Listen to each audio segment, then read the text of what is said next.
இப்போ நீங்கள் ப்ரிவியூவில் பார்த்த மாதிரி ஒரு ட்ரெண்டிங்கான 3D வீடியோவை எப்படி ரொம்ப ஈஸியாக உங்களோட இமேஜை வச்சு எடிட் பண்ணுறது அப்படின்றத இந்த வீடியோவில் பார்க்க போகிறோம். ஸோ இந்த வீடியோக்கு ஃபஸ்ட்டு ஸ்டெப்பாக நாம் வந்து நம்மளோட இமேஜை இந்த மாதிரி பேக்ரவுண்டில் ரிமூவ் பண்ணி பிஎன்ஜியை ஃபஸ்ட்டு இந்த மாதிரி கட் பண்ணி வைக்கணும். ஸோ இந்த மாதிரி ஒரு 5 இமேஜை ஃபஸ்ட்டு நீங்கள் கட் பண்ணணும். அதை வச்சு தான் இந்த எடிட்டே பண்ண போகிறோம். ஸோ இந்த ஃபஸ்ட்டு எப்படி கிளியராக கட் பண்ணுறது, அது ரொம்ப ஈஸியாக எப்படி கட் பண்ணுறது அப்படின்றத நம்ம ஃபஸ்ட்டு ஸ்டெப்பாக பார்க்க போகிறோம். ஸோ இதுக்கு ஃபஸ்ட்டு உங்களோட க்ரோம் ப்ரௌசருக்கு பதிலாக அதை ஃபஸ்ட்டு ஓப்பன் பண்ணிட்டு இதில் இந்த சர்ச் பாரில் ரிமூவ் பிஜி அப்படின்னு சர்ச் பண்ணுங்கள். ஸோ இந்த மாதிரி நீங்கள் சர்ச் பண்ணுவோம் ஃபஸ்ட் எடுத்து ஒரு வெப்சைட் வருது, அதை ஃபஸ்ட் ஓப்பன் பண்ணுங்கள். அதை நீங்கள் ஓப்பன் பண்ணிங்கன்னா அதில் ஆட்டோமேட்டிக்காக நமக்கு இந்த மாதிரி ஒரு பேஜ் லோட் ஆகி இதில் கீழே பார்த்தீங்கன்னா நமக்கு அப்லோட் இமேஜ் அப்படின்ற ஒரு ஆப்ஷன் காட்டுதா. ஜஸ்ட் அதை டச் பண்ணுங்கள். டச் பண்ண உங்களோட ஃபைல் மேனேஜர் வந்து ஓப்பன் ஆயிருதா. ஸோ இதில் நீங்கள் எடிட் பண்ண நினைக்கிற உங்களோட இமேஜஸ் இருக்குது பார்த்தீங்கன்னா, ஒரு 5 இமேஜை நம்ம இதில் வந்து கட் பண்ணி எடுக்கணும். அந்த 5 இமேஜும் பார்த்தீங்கன்னா அந்த சாங்கோட லிரிக்ஸுக்கு ஏற்ற மாதிரி இதில் ஒரு 2 இமேஜ் பார்த்தீங்கன்னா நாம் வந்து நம்மளோட இமேஜ் கொஞ்சம் நடந்து வர மாதிரி எல்லா இமேஜுமே ஆப் சைஸ்லேயே பார்த்து செலக்ட் பண்ணுங்கள். ஸோ அப்போ தான் இந்த இது பார்க்க உங்களுக்கு கரெக்டாக இருக்குது. இப்போ நான் எக்ஸாம்பிளுக்கு என்னோட இமேஜ் ஏதாவது ஒரு இமேஜ் இந்த மாதிரி எடுத்து கட் பண்ணி காட்டுறேன்.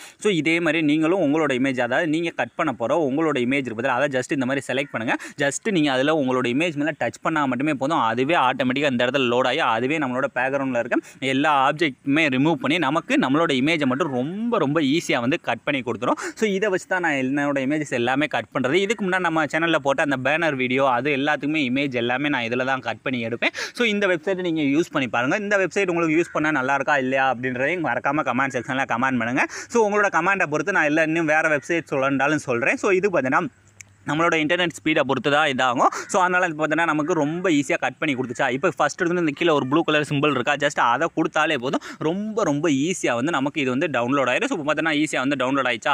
இப்போ நான் கொடுத்துருக்க அந்த ப்ரீசெட் இருக்குது பார்த்தீங்களா, அதை ஃபஸ்ட்டு நீங்கள் உங்கள் ஆப்பில் இன்புட் பண்ணி வச்சுக்கோங்க. ஸோ நீங்கள் இன்புட் பண்ணி வச்சு அந்த ப்ரீசெட் பார்த்தீங்கன்னா இந்த ப்ராஜெக்ட் அப்படின்ற ஆப்ஷனை டச் பண்ணால் அதில் வந்து நீங்கள் இன்புட் பண்ணி வச்சுருந்தா அந்த ஒரே ஒரு ப்ரீசெட் மட்டும் தான் கொடுத்துருப்பேன். ஸோ அதை மட்டும் ஃபஸ்ட்டு ஓப்பன் பண்ணிக்கோங்க. அதை நீங்கள் ஓப்பன் பண்ணிங்கன்னா அதில் இந்த இதில் பார்த்தீங்கன்னா உங்களுக்கு சாங்கு பேக்ரவுண்டு எல்லாமே நானே கொடுத்துட்டேன். நீங்கள் இதில் என்னோட இமேஜஸ்க்கு பதிலாக, அதாவது இந்த மாதிரி ஒரு ஆரஞ்சு கலர் லேயர் கொடுத்துருப்பேன். ஃபஸ்ட்டு இந்த 3D ஆப்ஷனை ஆன் பண்ணிக்கோங்க. ஆன் பண்ணிட்டு பார்த்தாலே தெரியும் இந்த மாதிரி ஒரு ஆரஞ்சு கலர் பேக்ரவுண்ட் கொடுத்துருக்குன்னா இந்த இடத்துல உங்களோட இமேஜை மட்டும் சேஞ்ச் பண்ணாலே போதும். ரொம்ப ஈஸியாக நீங்கள் ப்ரிவியூவில் பார்த்த மாதிரி எஃபெக்டாக கொண்டுட்டு வந்துடுறா. இதில் நீங்கள் சேஞ்ச் பண்ணும்போது ஒரு சில சின்ன ப்ராப்ளம்ஸ்லாம் வரும். ஸோ அதெல்லாம் எப்படி சரி பண்ண நான் அப்பப்பே சொல்லிட்டு வந்துடுவேன். ஸோ வீடியோ மட்டும் ஸ்கிப் பண்ணாமல் ஃபுல்லாக வாட்ச் பண்ணுங்கள். இதில் ஃபஸ்ட் எடுத்து பார்த்தீங்கன்னா இந்த இடத்துல இந்த ஆரஞ்சு கலர் ஒரு பேக்ரவுண்ட் கொடுத்துருக்குன்னா ஜஸ்ட் அந்த பேக்ரவுண்டை டச் பண்ணுங்கள். டச் பண்ணிட்டு கீழே வந்து பார்த்தீங்கன்னா கலர் அண்ட் ஃபில் அப்படின்ற ஆப்ஷன் இருக்கா, ஜஸ்ட் அதை டச் பண்ணுங்கள். டச் பண்ண இந்த இடத்துல டெக்ஸ்ட் வருதா, இந்த டெக்ஸ்ட் மேலே டச் பண்ணால் உங்களோட ஃபைல் மேனேஜர் வந்து ஓப்பன் ஆயிரும். ஸோ இதில் நீங்கள் எடிட் பண்ண நினைக்கிற இப்போ நம்ம அந்த பேக்ரவுண்ட்லாம் ரிமூவ் பண்ணி கட் பண்ணி வச்சிருக்கோம் பார்த்தீங்களா இமேஜ். ஸோ அந்த இமேஜ் என்ன பண்ணால் இந்த மாதிரி செலக்ட் பண்ணி இந்த ப்ளஸ் ஐக்கான கொடுத்தாலே போதும் ரொம்ப ஈஸியாக இந்த இடத்துல அரேஞ்ச் ஆயிடும். ஸோ இந்த மாதிரி அரேஞ்ச் ஆகும்போது பார்த்தீங்கன்னா நமக்கு இந்த மாதிரி அதோட சைஸ் எல்லாம் கம்மியாக இருக்கும். இதை நீங்கள் சும்மா கையாலே இந்த மாதிரி மூவ் பண்ணி சென்டரில் மட்டும் கொண்டு வந்து வச்சுக்கோங்க. அப்போ தான் இந்த உங்களோட இமேஜுக்கு ஏற்ற மாதிரி இந்த எஃபெக்ட் வந்து மாறும். ஸோ இப்போ இதை நான் மூவ் பண்ணி பார்த்தாலே தெரியுதா உங்களுக்கு ஏற்ற மாதிரி அந்த முன்னாடி இருந்த நீங்கள் ப்ரிவியூவில் பார்த்த இமேஜுக்கும் இதுக்கும் உள்ள டிஃப்ரென்ஸ். ஸோ இப்போ இதோட சைஸ் இன்னும் கம்மி பண்ணால் கூட இந்த 300 போய் இந்த 3வது ஆப்ஷனில் கொடுத்து கம்மி பண்ணி ஸோ ரொம்ப கம்மி பண்ணிடுறாங்க. அந்த ஆப் சைஸில் தெரிகிற அளவுக்கு கம்மி பண்ணிட்டு கொண்டு போய் இந்த மாதிரி சென்டரில் ஃபஸ்ட்டு செட் பண்ணுங்கள். அந்த லிரிக்ஸ் வந்து நம்மளோட ஃபேஸை மறைக்காத அளவுக்கு மட்டும் இந்த மாதிரி செட் பண்ணாலே போதும். ரொம்ப ஈஸியாக இப்போ ஃபஸ்ட்டு இதில் சேஞ்ச் பண்ணி முடிச்சாச்சு. இதை நீங்கள் ஃபஸ்ட்லேருந்து ப்ளே பண்ணி பாருங்கள். உங்களுக்கு ப்ரிவியூவில் பார்த்த மாதிரி ஃபஸ்ட்டு எஃபெக்ட் வந்து கிடச்சிருச்சா.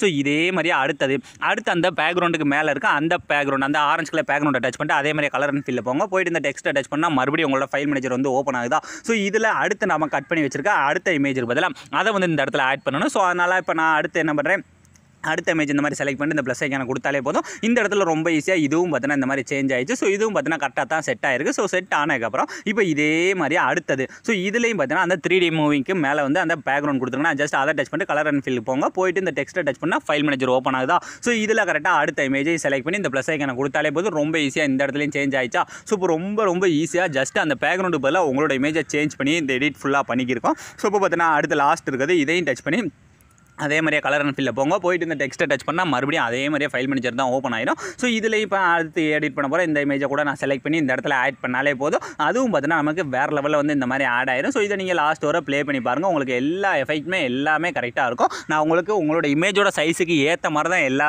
எஃபெக்ட் எல்லாமே கொடுத்துருக்கேன். ஸோ இப்போ பார்த்தீங்கன்னா எல்லாமே கரெக்டாக சேஞ்ச் பண்ணி முடிச்சாச்சா. இதுக்கு அடுத்து நீங்கள் எந்த விதமான சேஞ்சஸ் எதுவுமே பண்ண போகிறதில்ல. ஸோ இப்போ இந்த வீடியோ நீங்கள் அப்படியே ஃபஸ்ட்லேருந்து ப்ளே பண்ணி பாருங்கள். நீங்கள் ப்ரிவியூவில் பார்த்தோம்னா ஒரு ட்ரெண்டிங்கான ஸ்டேட்டஸை உங்களோட இமேஜ் யூஸ் பண்ணி நீங்களே ரொம்ப ஈஸியான ஸ்டெப்பில் மேக் பண்ணியிருப்பீங்க.